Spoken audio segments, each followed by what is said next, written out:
focus on, and I'm going to go quickly. I want to show you 5 reconstructions that are very, very important. This figure is called Cheddar Man. And Cheddar apparently is a place in England where they found these bones a long time ago, but now based on recent scientific developments are able to do a DNA analysis. This is a reconstruction of a man 10,000 years old, a black man with blue eyes no less, and straight hair, and this is the ancestor of all the people in Britain today. Now the British must really be catching hell right now. They must be tortured. You got a sister who's getting ready to marry into their royal family. That's bad enough. And then to find out that their ancestor was an African, boy, they must really be, wondering what did they do wrong. And then this is what scientists say the first people in Europe look like. This is supposed to be, I guess, a brother in Europe. I don't know where his hair is. Maybe they figure if they gave him brown skin, they ain't gonna give him nappy hair to boot, and that's as far as they're going to go. But this is what scientists led by the BBC say the first people in Europe look like.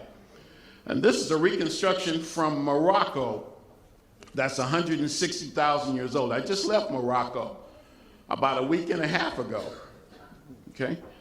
This is a reconstruction of the world's first modern human, 160,000 years old.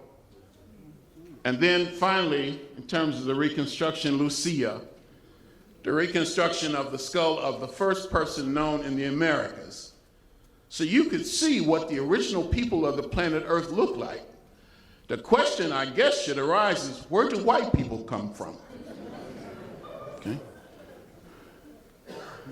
And this is, you can see the actual skull, which is in a museum in Rio de Janeiro, the Natural History Museum in Rio de Janeiro, Brazil, and the work, the reconstruction that comes as a result of that. And then we're going to spend a lot of time, but although I'll do it quickly because I know the Quasis are going to talk about it a lot tomorrow as well, and that's Kemet. That's the Nile Valley. That's ancient Egypt and Sudan. That's Kemet and Kush.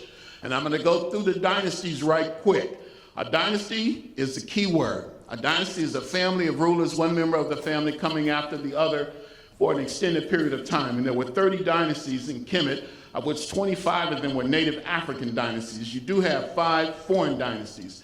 And at the head of every African dynasty was a woman, an African woman, a black woman. Kemet, that's the Nile Valley. That's ancient Egypt and Sudan. That's Kemet and Kush.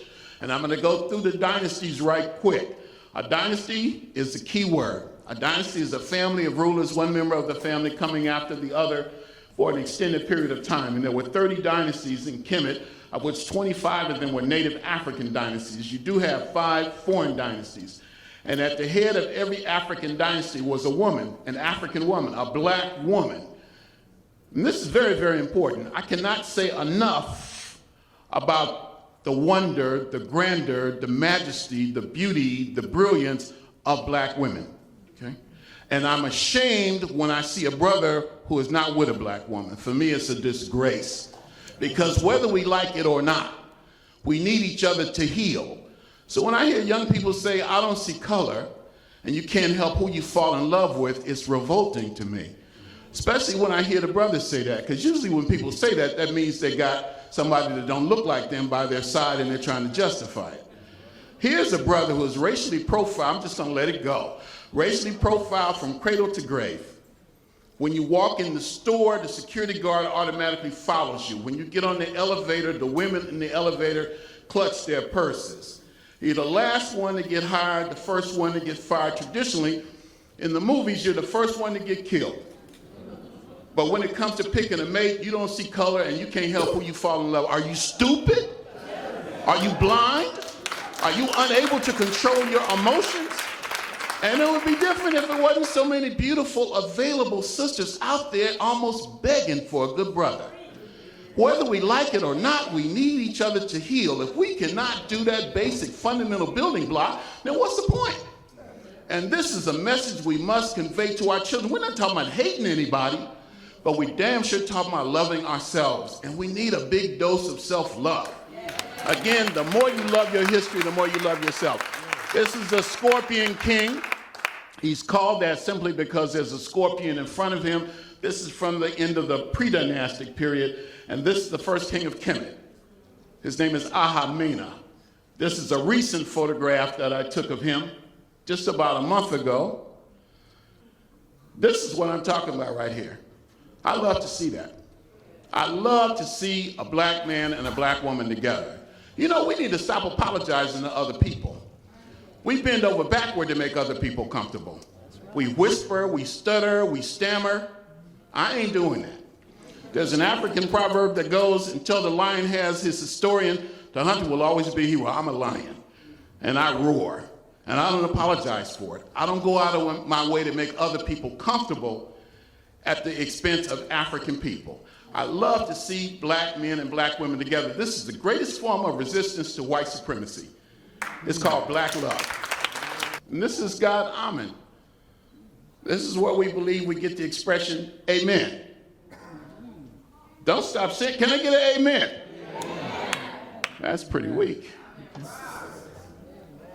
This is Amenhotep III. His name means Amen is at peace. So you have Amenhotep III, who I just showed you, and Amenhotep III.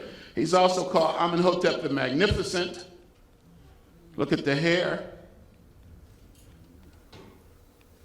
And this is a new one I found.